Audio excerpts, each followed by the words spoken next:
ഈ ചുമരിങ്ങനെ ഒഴിഞ്ഞ് വൃത്തിയിൽ കിടക്കണ കണ്ടപ്പോൾ തൊട്ട് ഞാൻ വിചാരിച്ചതായിരുന്നു എൻ്റെ എന്തെങ്കിലും ഒരു സംഭാവന അവിടെ കൊടുക്കണം എന്ന്. സ്വന്തമായിട്ട് ചിന്തിച്ചിട്ടൊന്നും കിട്ടാത്തതുകൊണ്ട് പിന്നെ ഒന്നും നോക്കിയില്ല, നേരെ പിൻട്രസ്റ്റ് എടുത്തു, തപ്പലോട് തപ്പൽ.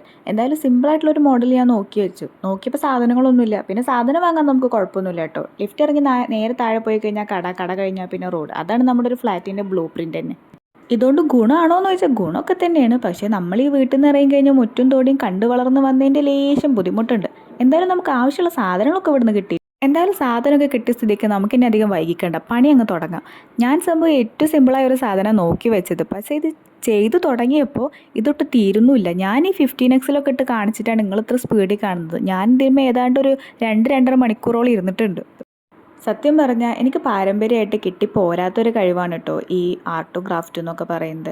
എൻ്റെ ഉമ്മാൻ്റെ വീട്ടുകാർ നോക്കുകയാണെങ്കിലും ഉപ്പാൻ്റെ വീട്ടുകാർ നോക്കുകയാണെങ്കിലും രണ്ട് കൂട്ടരും അത്യാവശ്യം ഈ കാര്യത്തിൽ മുന്നിൽ നിൽക്കുന്ന ടീംസാണ്. ഒരു കൂട്ടർ നന്നായിട്ട് വരക്കും, മറ്റേ കൂട്ടരാണെങ്കിൽ ഫാഷൻ സെൻസിലാണ് കൂടുതൽ കണ്ണ്. ഞാനാണെങ്കിൽ ഈ രണ്ട് ജീനും കൂടെ മ്യൂട്ടേറ്റായി വന്നുകൊണ്ടാ തോന്നുന്നു. ആർട്ട് നിങ്ങൾ വിട്ടും ചെയ്തു, എന്നാൽ ഫാഷനിലോട്ട് അങ്ങോട്ട് എത്തിയതുമില്ല. അതുകൊണ്ട് തന്നെ അധികം റിസ്ക് പിടിച്ച പണിക്കാൻ നിൽക്കാറില്ല. ഏറ്റവും സിമ്പിളായത് ഈ രണ്ട് കാര്യത്തിലാണെങ്കിലും ഞാൻ നോക്കാറുള്ളൂ. പെയിൻറ്റിംഗ് ഒക്കെ കഴിഞ്ഞ് കോഡ്സ് എഴുതുമ്പോഴാണ് ഒരു കാര്യം ശ്രദ്ധിച്ചത്. സംഭവം കോപ്പി പേസ്റ്റ് ആണെങ്കിലും ഈ കോഡ്സൊക്കെ നന്നായിട്ട് സൂട്ടാവുന്ന ഒരാളാണ് ഞാൻ. വേറൊന്നുമില്ല, താഴെക്കൂടെ മുകളിൽക്കൂടെ പോണ എല്ലാ നെഗറ്റീവ്സ് എടുത്ത് തലയിൽ വെക്കുന്ന ഒരാളാണ് ഞാൻ. ഞാനാണ് ഈ പോസിറ്റീവ് കമൻസ് ഒക്കെ ഇരുന്ന് എഴുതുന്നത്. ഇതിവിടെ തൂക്കിയിട്ടിട്ട് എന്നും കണ്ടിട്ടെങ്കിലും എനിക്കൊന്ന് പോസിറ്റീവായി ചിന്തിക്കാൻ പറ്റിയാൽ മതിയായിരുന്നു.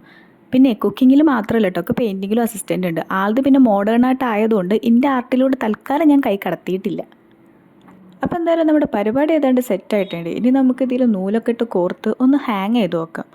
സംഭവം ഞാൻ വിചാരിച്ച അത്ര ബോറായിട്ടില്ല. സൂം ചെയ്യുമ്പോൾ എവിടേക്കോ എന്തൊക്കെയോ പ്രശ്നം തോന്നുന്നുണ്ടെങ്കിലും വിട്ട് നോക്കുമ്പോൾ ഒരു ബർക്കത്തൊക്കെ ഉണ്ട്.